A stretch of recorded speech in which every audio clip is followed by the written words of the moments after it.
In their reporting last night on the president being investigated for potential obstruction of justice, quote, a former senior official says Bob Mueller's investigation is looking at money laundering by Trump associates. The suspicion is that any cooperation with Russian officials would most likely have been in exchange for some kind of financial payoff, and that there would have been an effort to hide the payments, probably by routing them through offshore banking centers.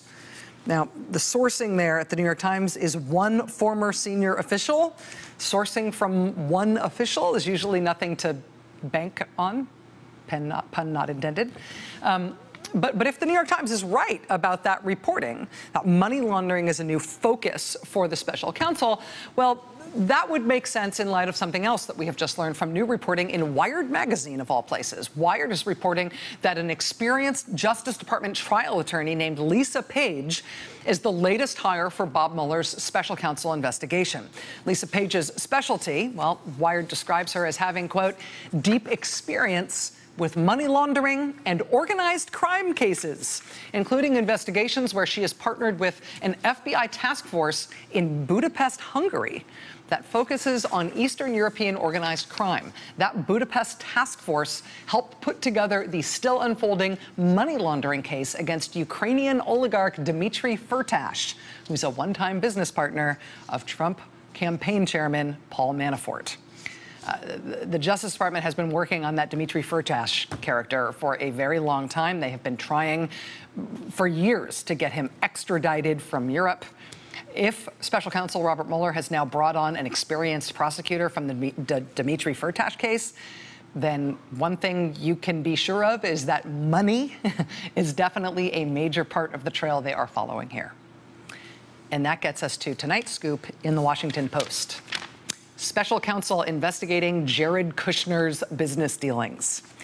It has previously been reported by the Post and other news outlets that potential financial crimes by Trump associates are an area of focus for the special counsel's investigation. The Post was first to report that Jared Kushner was a person of interest for the FBI's investigation. Well, now, tonight, the Post has this. It's Jared Kushner's business dealings that are under FBI scrutiny. What does that mean exactly? Joining us now is Matt Zapotosky. He covers the Justice Department for the Washington Post, and he's one of the reporters behind tonight's scoop that Special Counsel Mueller is investigating the financial and business dealings of Jared Kushner. Mr. Zapotosky, thanks for speaking with us tonight. I appreciate you joining us on short notice. Yeah, thank you for having me. Let me just ask you how much further this reporting advances the story. The Post had previously reported that Jared Kushner was a person of interest. It had previously been sort of vaguely described that possible financial crimes by Trump associates are an area of FBI focus. How does this advance either of those stories? So I think it advances it incrementally, but importantly, I can remember coming on your show several weeks ago when we had reported that Jared Kushner was a significant focus of the investigation, and also that financial crimes were a significant part of the investigation. But at the time, I couldn't connect the two. I just knew they were looking at financial crimes, and separately, I knew that they were looking at Jared Kushner. Now we know that they are looking at Jared Kushner's business dealings. He's a part of the Trump family now, of course, being the president's son-in-law, but he comes from wealth all his own, too, and we know that investigators are interested in that. Why? Exactly why? We don't know. They haven't alleged any specific wrongdoing on his part, but as you sort of mentioned, just before I came on, the feds are following the money. There could be money laundering issues here. They're bringing on prosecutors who specialize in financial crimes. You mentioned one, Andrew Weissman would be another. He used to head the fraud section at the Justice Department before he came over to work for Bob Mueller. So long story short, I think this is incremental but still important. And Matt, just to be clear, in terms of the way the special counsel is approaching this, the way the FBI is approaching this broadly, if they are looking at financial crimes, potential financial crimes by Trump associates, and as you report tonight, potential financial wrongdoing by Jared Kushner, does that necessarily mean that those financial crimes or that financial wrongdoing has to do with colluding with Russia, has to do with the initial focus of the investigation, or could it be totally separate stuff that they just stumbled upon? It could be totally separate. I think Jim Comey said it best in his testimony. Was it 2 weeks ago now, last week?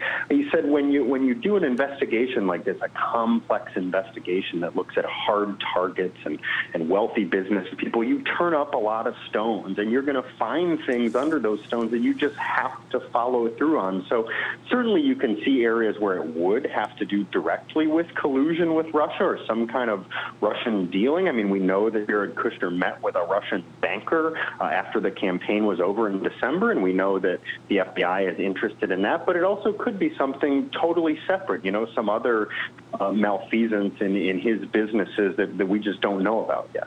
Matt Zapotowski, covering the Justice Department for the Washington Post. Really appreciate your helping us to understand this tonight, Matt. Thank you. Thank you. All right, we got a lot more ahead tonight, including the top Democrat in the House Intelligence Committee joining us live. Stay with us.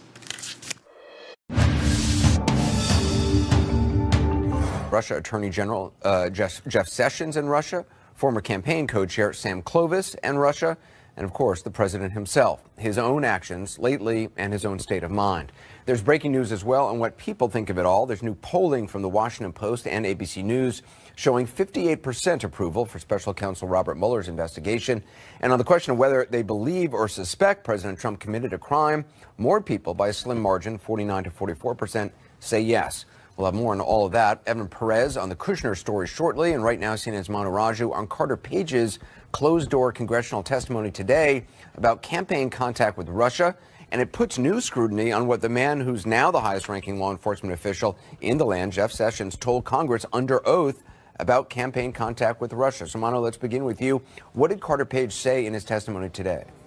Well, for more than 6.5 hours, Anderson, Carter Page went behind closed doors with the House Intelligence Committee and talked about a whole wide range of issues. And one thing that he was asked about was this July 2016 trip that he took to Moscow. And the question came, well, who in the campaign knew about this? And when that question came forward, he informed the committee under oath that Jeff Sessions, then the senator from Alabama and a top campaign surrogate, in fact, knew about it. He said that he mentioned to him at a private dinner with other people who were involved on the Trump national security team. He told him, in Carter Page's words, in passing about this trip that he planned to take to Moscow. Now, Carter Page said it was not related to the campaign. It was simply just for him to go overseas and to deliver a speech overseas in Russia. Now, why this is significant is because Jeff Sessions, on a number of different occasions, has been asked about his connections with Russia, any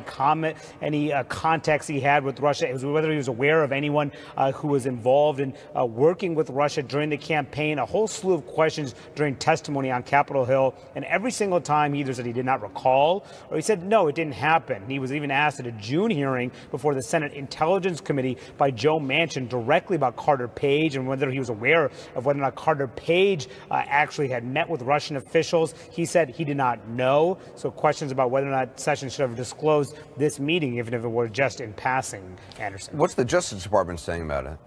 Well, tonight they're not commenting, Anderson, but Mike Conaway, who's the top Republican on the House Intelligence Committee Russia investigation, told me that, he didn't think that it was too problematic for Jeff Sessions. He said he didn't see anything sinister here. He said that perhaps it's understandable that Jeff Sessions was not aware of this. Now, one source who's familiar with the meeting said that they did have an interaction at that meeting. They confirmed that. They said that it actually occurred towards the end of the meeting when Carter Page approached Jeff Sessions. And Page himself told me this was the one and only interaction that they ever had during the campaign season. But he did confirm that he did mention that he was planning to take this trip the next month to Moscow. Anderson. This is on top of renewed scrutiny from members of Congress over Jeff Sessions' testimony by George Papadopoulos, correct?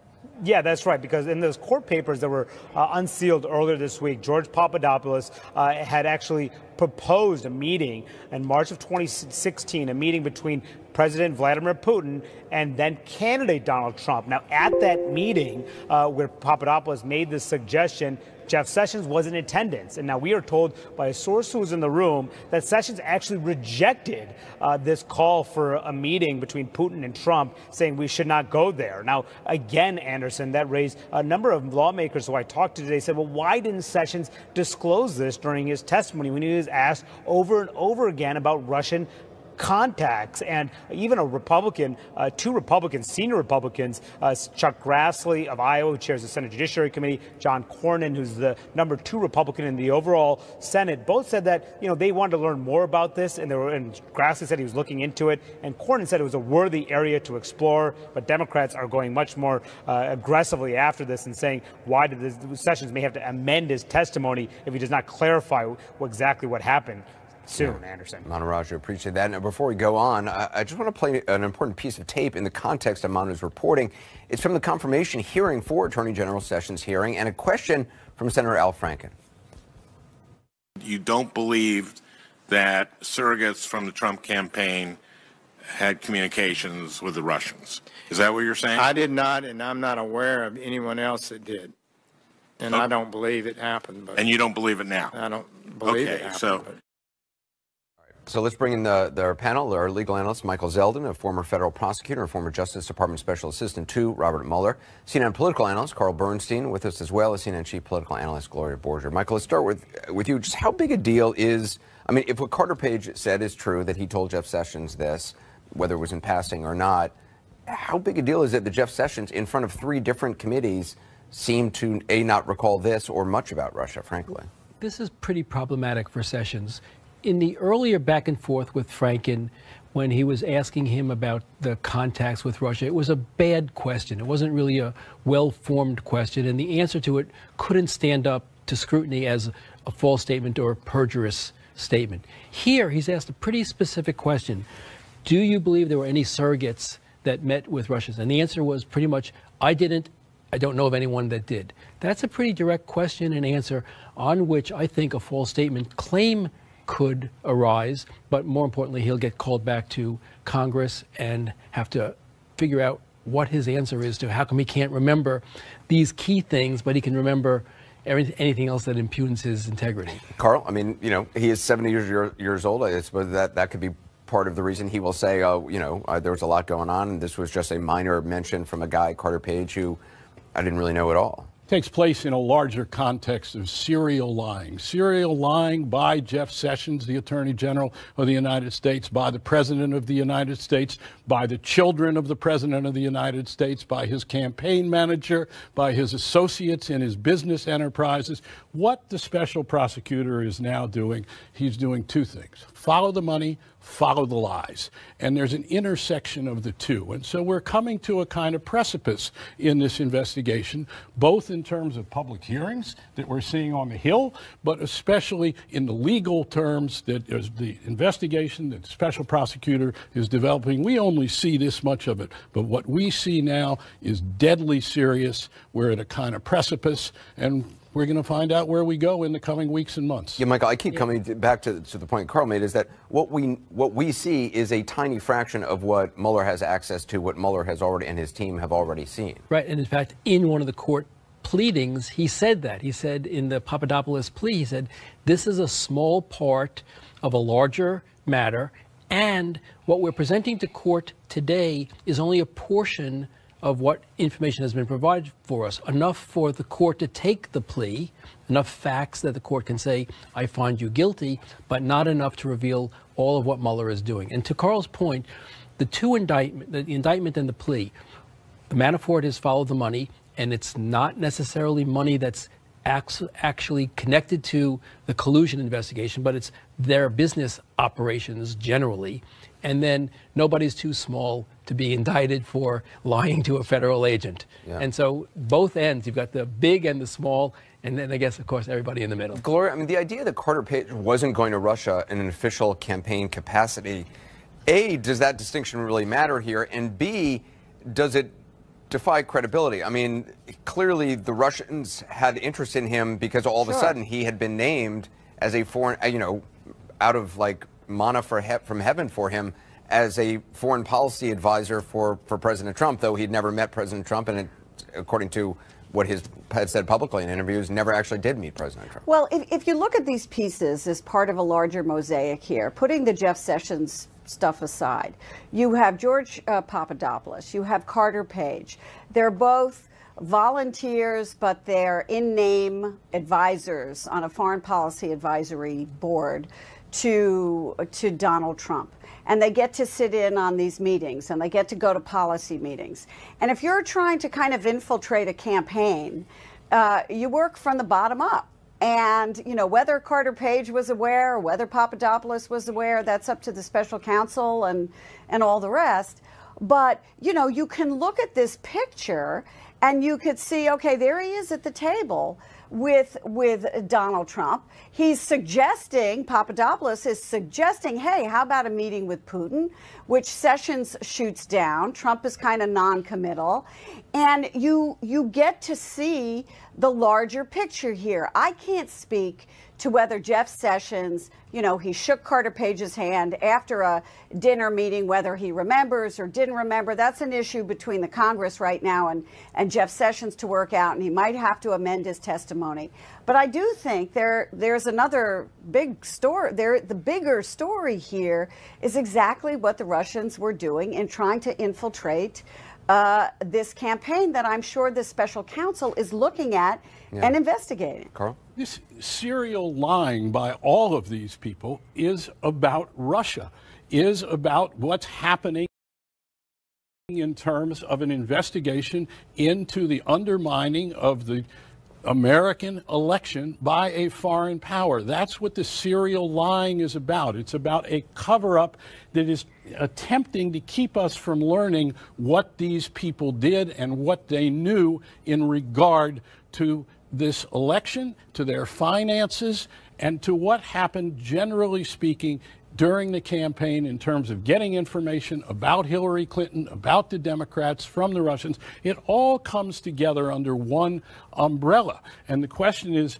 whether or not there is a real conspiracy to obstruct justice, among other things, in this investigation, whether it is about illegality, but we certainly know it is about a cover-up, and we need to know now whether the law has been broken in that cover-up in such a way that it might extend to the President of the United States and those closest to him. We've got to take a quick break. We're going to pick up this conversation shortly. Also bring you more breaking news on the Russia investigation, including new attention on Jared Kushner tonight. And later, with all of this, the president about to head overseas for crucial talks with Asian allies. How is he holding up? He says great. Others say not so much. Some insight when we continue. A quick note before the break, we played a portion of Attorney General Sessions' Senate testimony. We mistakenly identified it as his confirmation hearing. It was, in fact, a subsequent appearance, same subject, different occasion. We want to correct that. More breaking news tonight in the Russia probe. It involves the president's son-in-law, Jared Kushner, documents he turned over to special counsel Mueller, and questions he's answering in connection with the firing of then FBI Director James Comey. Questions that sources tell CNN could be part of an obstruction of justice investigation. Evan Perez is part of the team that broke this story for us. He joins us now. So what are these documents? Well, Anderson, sources tell us that Kushner voluntarily turned over documents that he had in his possession from the campaign and the transition, and these related to any contacts with Russia. The documents are similar to ones that Kushner gave to congressional investigators. And of course, this comes as investigators have begun asking witnesses about Kushner's role in the firing of FBI Director James Comey. We also know that even before special counsel Mueller was appointed in May, the FBI had begun looking at Kushner's failure to disclose Russia contacts when he submitted his security clearance application, what's known as an SF-86 form. Now, these are all documents that the FBI already had in its possession, Anderson. Why is the special counsel interested in Kushner's role, if any, in the Comey firing? Well, we're told that investigators have asked witnesses about whether Kushner played any role in the firing of Comey, and we've heard different accounts from sources. Some say Kushner was a driver of the president's decision. Others simply say that he didn't oppose it and that it was something that the president had already made up his mind about, that he was intent on doing this. Now, sources close to the White House say that based on what they know, Anderson, Kushner is not a target of this investigation. So how significant is this? Well, you know, Mueller's team asking questions about Kushner is a sign that investigators are now reaching into the inner circle of the president and have extended well beyond the 2016 campaign actions taken at the White House level, at the highest levels of the White House. A White House official tells us that Mueller's team's asking questions about Kushner is not a surprise, and they say that, you know, that Kushner could be on a list of a lot of people who the investigators would be asking about. Now, a lawyer for Kushner, it should be noted, did not respond or did not. Of James Comey, then the scramble to justify it. In many ways, it was the genesis of much of what we've seen since then and all we could see in the weeks ahead. Randy Kay tonight looks back. Has confidence in the director. That was May 3rd. Just 6 days later, President Donald Trump fired FBI Director James Comey. That much was clear, but the reason he was fired was anything but. Just hours after the firing, Sean Spicer, who was then communications director, locked himself in his office at the White House. Then, when the media caught up with him, he was huddled with his staff among the bushes on the White House grounds. Okay, hold on. Just turn the lights off. No. But we'll take care of this. Spicer then went on camera with Fox, saying the president's firing of Comey followed a recommendation from his Deputy Attorney General, Rod Rosenstein, and his boss, Attorney General Jeff Sessions. And those recommendations said nothing of Comey's Russia investigation. The president, when given these recommendations, made a decision to accept their conclusions and to remove Director Comey. The next day, White House spokesman Sarah Sanders stuck to script. The president, over the last several months, lost confidence in Director Comey. Accordingly, the president accepted the recommendation of his Deputy Attorney General to remove James Comey from his position.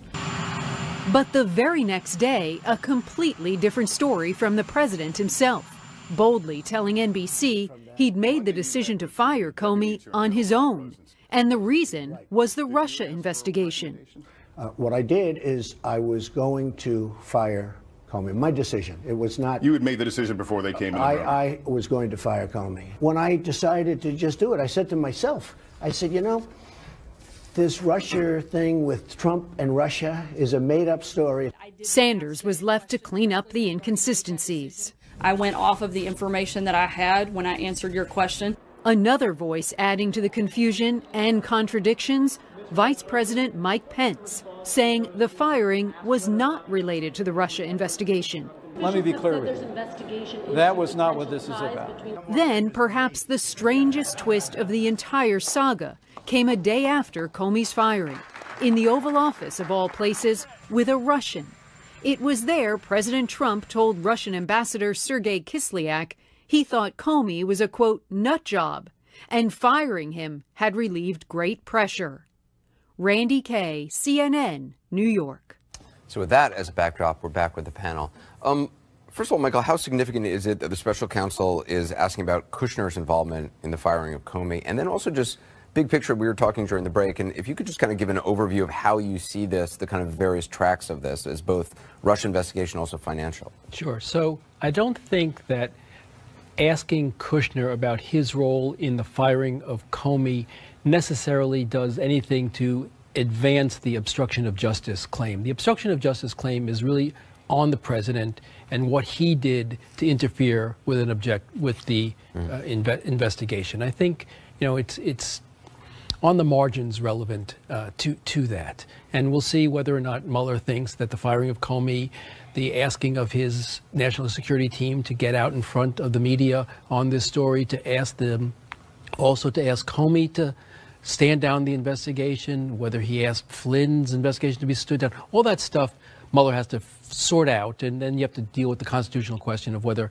if the president does something that he's constitutionally allowed to do, can that be obstruction of justice or not? That's an open question. You think it's very possible Michael Flynn has already flipped? Yeah, so in answer to the question that you asked, the big picture, when you look at the Manafort indictment and you're Michael Flynn, you have to think, this is what I did too, probably, except with Turkey.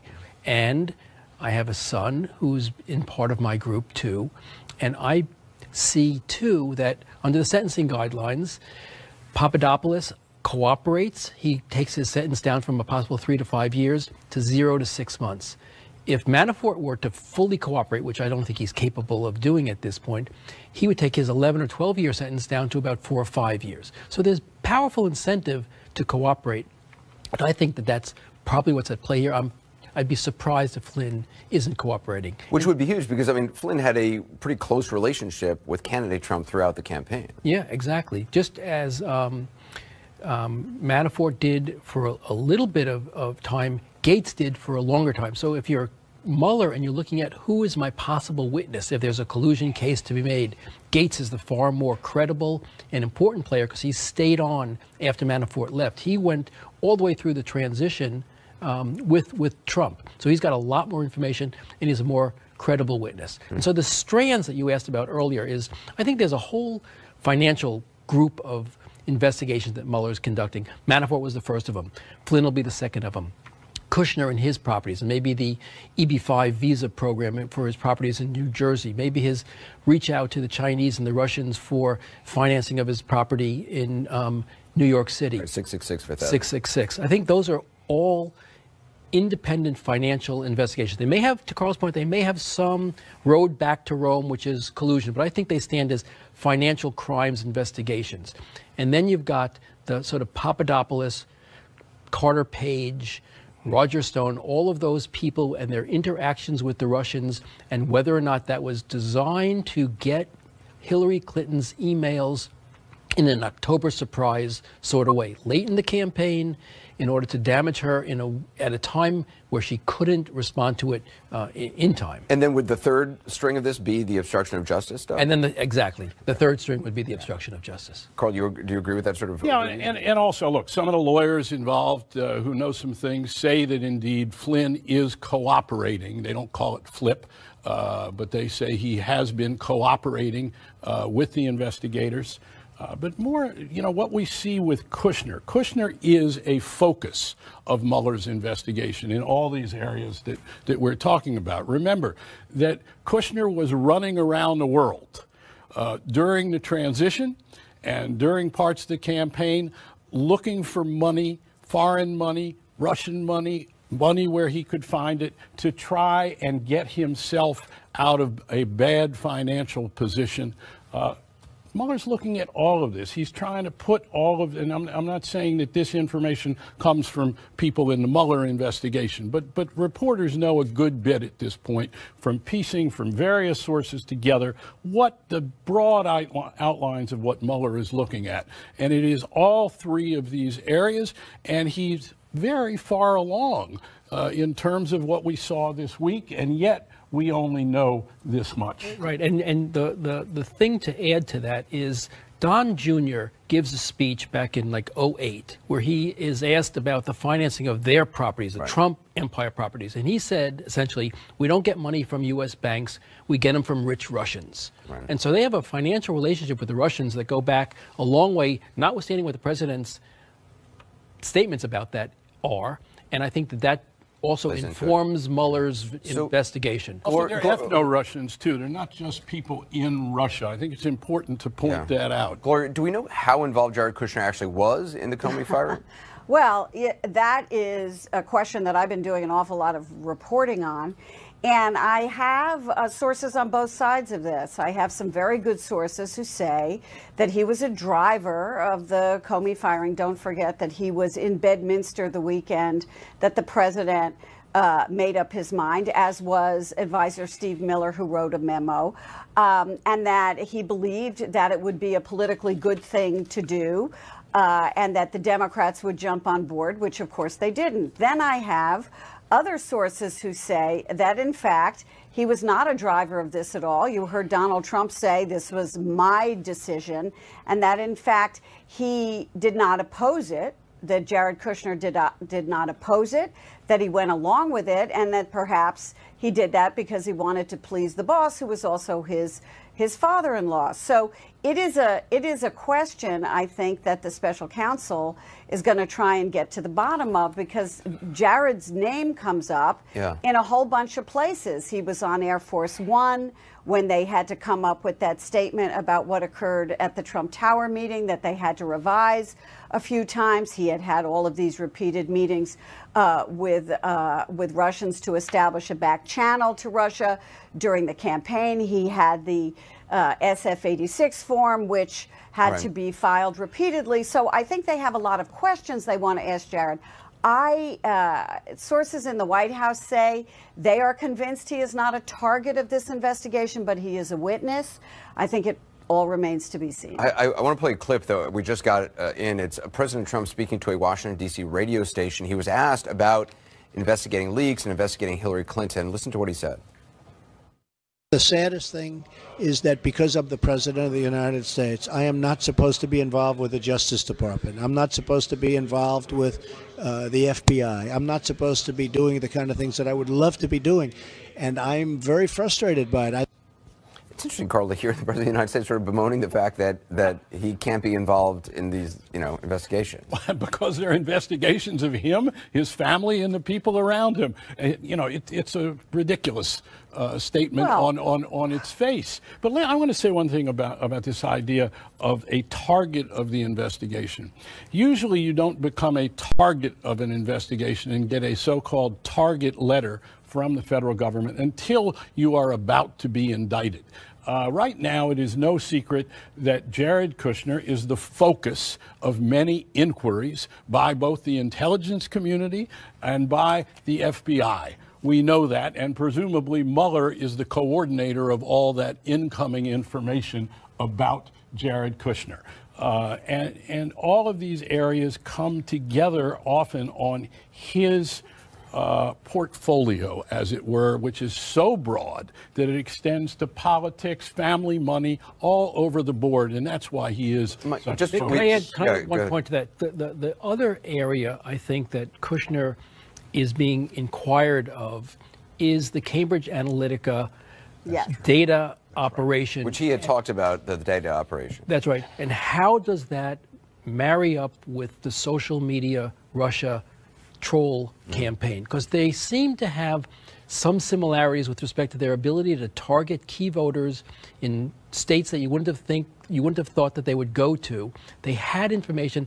I don't know whether it's coincidental, whether Facebook is the unwitting conduit between the two, but that's another area that they have to look at. We've got to take a break. Michael Zeldin, Carl Bernstein, Gloria Borgia, thank you. Coming up, Attorney General Jeff Sessions under new scrutiny over a meeting with former Trump campaign advisor George Papadopoulos and his testimony under oath about Russia.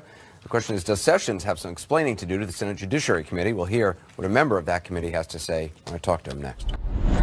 As we reported, Attorney General Jeff Sessions is under new scrutiny over his testimony about Russia contacts because of a meeting with former Trump campaign advisor George Papadopoulos and a new revelation from another former advisor, Carter Page.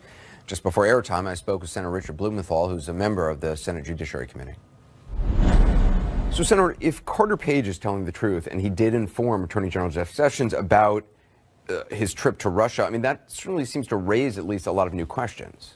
It not only raises questions, Anderson, but it is really another powerful, compelling reason that Attorney General Jeff Sessions needs to come back before the Judiciary Committee and explain and justify his statement that he was unaware of any contact between the Trump campaign and Russian officials, which is belied not only by this report from Carter Page, but also by the statement from George Papadopoulos that there were numerous meetings and communications between him and a campaign supervisor and a high-ranking campaign official about his contacts with the Russian Foreign Ministry. It is pretty surprising the extent to which Jeff Sessions seems to have pled ignorance on anything to do with Russia.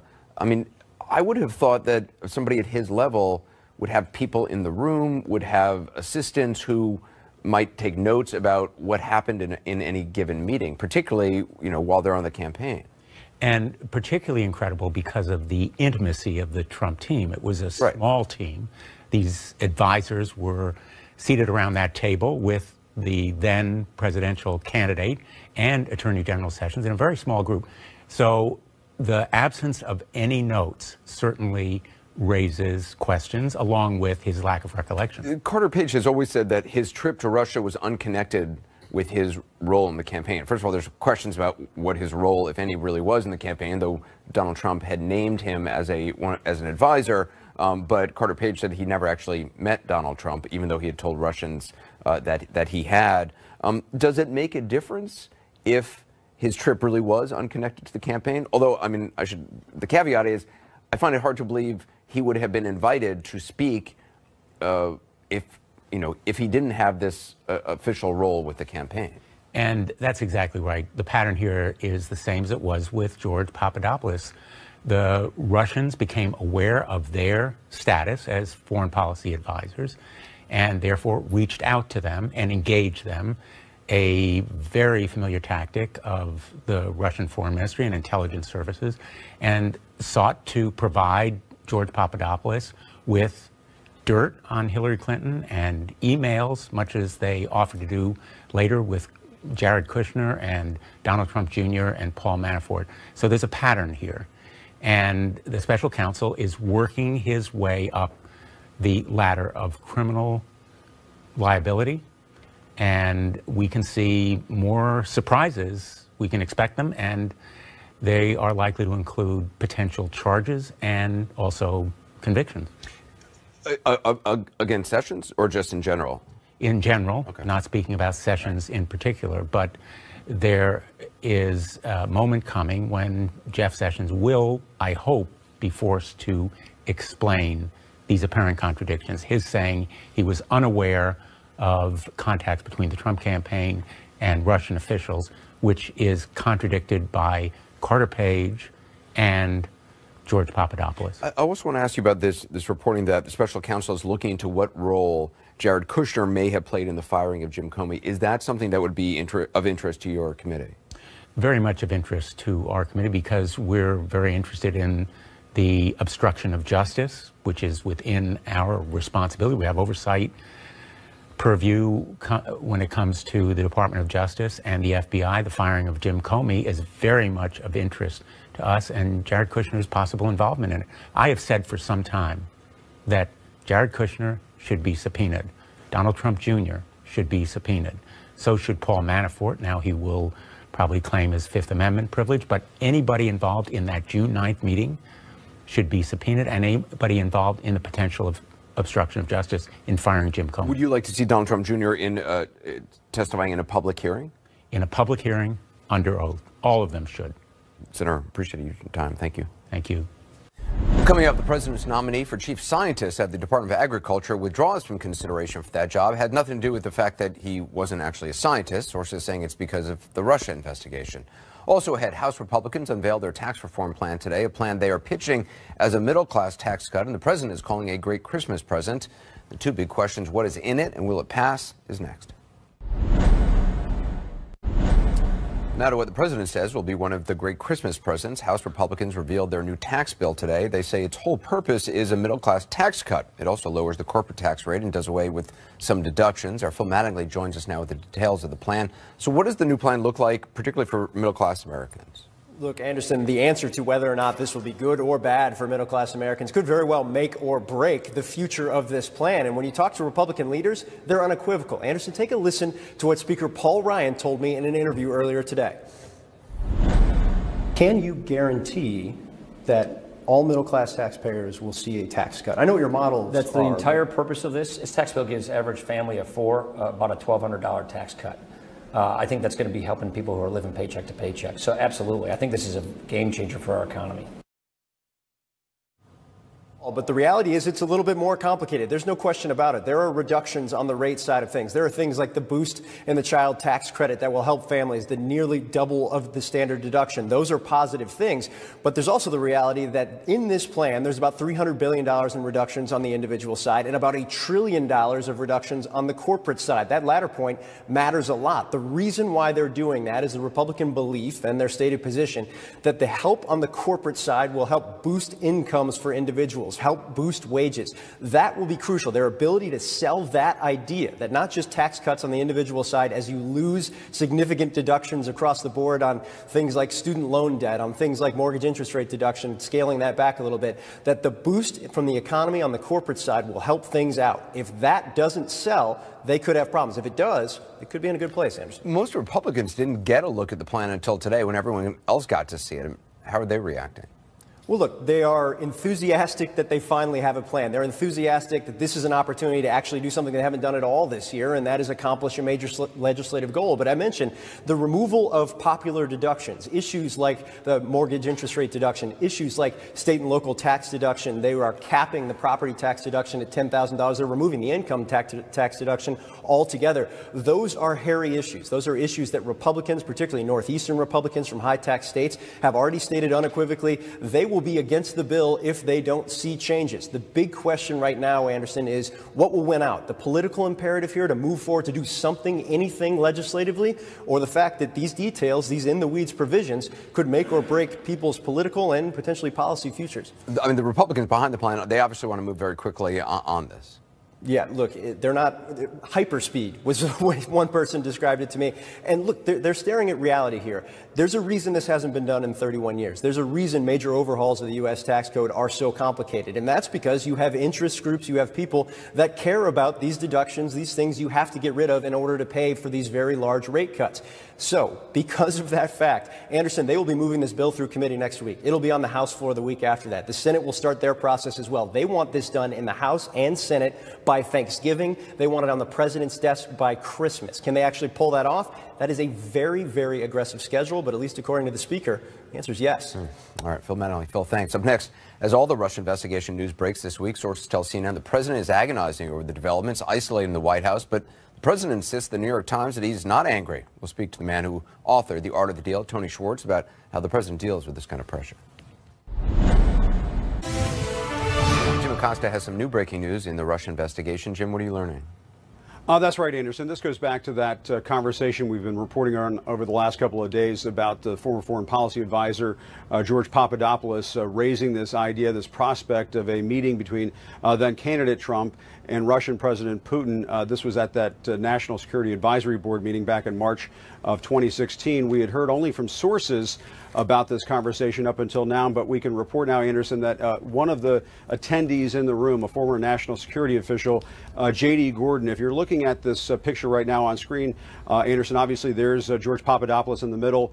There's Donald Trump on the end, and Jeff Sessions is on the near end of the table. Right in between Jeff Sessions and George Papadopoulos is J.D. Gordon. He's a former national security official for the Trump campaign, was obviously at that meeting that day. He now says to us on the record, J.D. Gordon, that then candidate Trump heard him out, referring to George Papadopoulos, that then candidate Trump heard out Papadopoulos' pitch about then candidate Trump meeting with Russian President Vladimir Putin. Of course, we've been reporting that Senator Sessions, and now Attorney General Sessions, at that time knocked down the idea. And of course, all of this is a very big interest to the special counsel's office because they want to know what the president's reaction was in the room that day. And according to J.D. Gordon, at the very least, he heard him out.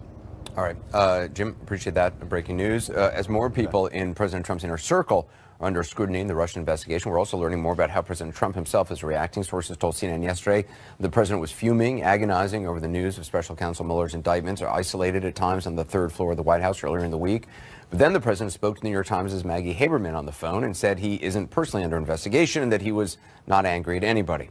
Joining me now is Tony Schwartz, the co-author of The Art of the Deal, contributor to The Dangerous Case of Donald Trump, a new book. I want to play, first of all, Tony, something that the president said in a radio interview, just, I think a local radio station in Washington. Let's listen. The saddest thing is that because I'm the President of the United States, I am not supposed to be involved with the Justice Department. I'm not supposed to be involved with the FBI. I'm not supposed to be doing the kind of things that I would love to be doing. And I'm very frustrated by it. Well, I mean, that's, I guess, not all that surprising. No, I mean, it's scary, though, because what he's essentially saying is, I'd like to be in charge of everything. Right. And he'd like to be involved and be able to he'd like not to make a distinction between any of those agencies. He'd be the emperor and have full control over all of them. That's what he wants. I think last time you were on the program, you talked about sort of how the president and how Donald Trump in his past basically focuses in the short term to get through, it goes into kind of a survival mode. Can you sort of explain that? Well, I think it's, surely what he's in right now is, of course, ludicrous to think that he is, as he told Maggie Haberman, that he's not angry at anyone. He's angry at everyone right now, I guarantee you. And if you're sitting in that White House, you're feeling it. I think what happens is that there's nothing Donald Trump finds more intolerable than to feel weak or potentially humiliated or out of control. And along comes this guy Mueller, indicts these three people, sets Trump's teeth on edge that it's coming toward him. This is like a tsunami, really, that is or even to use a more relevant description, a hurricane, a stage 4, stage 5 hurricane that's moving toward him at a slow pace, or at a medium pace, but it's coming toward him. And what happens to him in that circumstance is that rather than feeling the intolerable weakness or vulnerability, he moves into aggressiveness and goes after people, and that's what you're seeing now. And where does that come from? Is that the Roy Cohn school that he sort of was taught from? Well, I think he was taught it a long time before Roy Cohn. You know, his father taught him that from a very early age, and taught him, you know, strike back and strike back hard. That's what Fred, his father, did, and for sure that was Roy Cohn's style. And we're going to see that more and more now as more and more revelations. I mean, more and more, I don't know if there'll be indictments, although I suspect there will, but more and more news from Mueller, because there is a level at which, despite his desire not to feel it, Trump is very, very, very anxious that Mueller's going to get him.